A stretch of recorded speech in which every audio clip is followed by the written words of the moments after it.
अपनात्माओं, जैसे हमारे ये अध्यात्म मार्ग में आप कति जीरो हो चुके हो, और दास भी उसी स्थिति में था। अब दास को सतगुरु मिल गए, कहते पीछे लग गया जाऊं था मैं लोक वेद के साथ, रास्ते में सतगुरु मिल गए, दीपक दे दिया हाथ।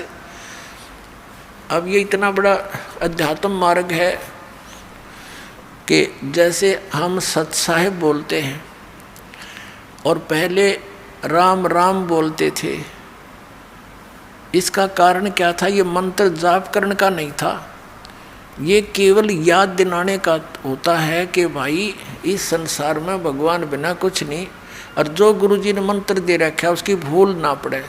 जैसे आप देखा करते, अब तो यह बात बिगड़ती जा रही है, नास्तिक होने जा रहा है पूरा मानव समाज, काल का दाव लग गया था। तो पहले हम देखते थे जैसे सुबह या कभी घूमने फ्रेश होने जाते थे, आने जाने वाले मिलते थे, एक दूसरे को राम राम राम राम चाचा, वो 3-4 बार बोला करता राम राम भाई, राम राम राम, हाँ राम राम।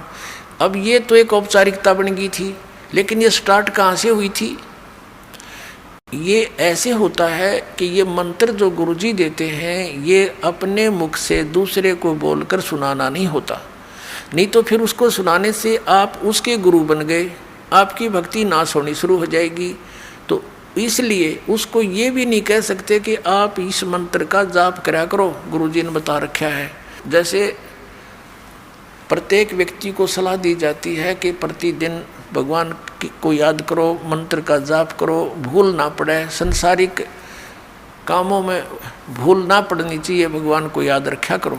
तो एक नियम बना रखा था गुरुओं ने कि अभी ये कोड वर्ड है, और रास्ते में जब कोई संसारिक विचारों में ग्रस्त व्यक्ति आ रहा हो और उसको बोल दिया जाए कि राम राम भाई, तो वो समझ जाता था कि ये क्या कहना चाहता है, कि ये न्यू कह है भगवान बजले, गुरुजी ने जो मंत्र दे रखा है उसका जाप कर, ये संसारिक उलझेड़ों में मत पड़ तू, यही भगवान का नाम ही इन संकटों से जो विचार तू कर रहा है इनसे निवारण करेगा।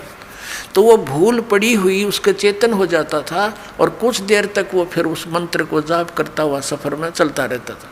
फिर कोई भूल पड़ती थी, आगे दूसरा टकरा जाता, राम राम भाई, हाँ राम राम राम राम। उनका उद्देश्य तो ये होता था कि मंत्र न याद रखियो, भूल ना पड़ जाए इस मंत्र की।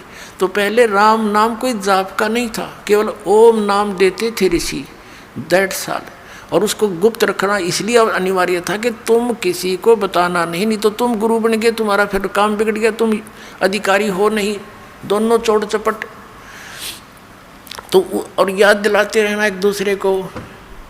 इस राम शब्द जब ये बोल रहे हैं तो ये समझ लेना, ये कहना चाह रहा है कि भगवान का वो मंत्र गुरुजी का याद कर, जाप करा करो, इस भगवान बिना संसार में कुछ नहीं है। तो ऐसे हम सत साहिब बोलते हैं। सत माने अविनाशी, साहिब माने राम। अविनाशी राम के हमारा जो परमात्मा है वो अविनाशी राम है, और उसका मंत्र, उसके पाने का ये जो विधि है, इसको याद रखो, भक्ति करा करो, सत साहिब जी, सत साहिब। हाँ, मतलब उस समय आपको ये याद हो कि आप भाई भगवान बिना हमारा कोई नहीं है, और सचमुच ये कबीर साहब सच्चे परमात्मा अमर भगवान है, और जो मंत्र उनको दिया है वहाँ जाने का वो जाप ही सहयोगी है उसकी।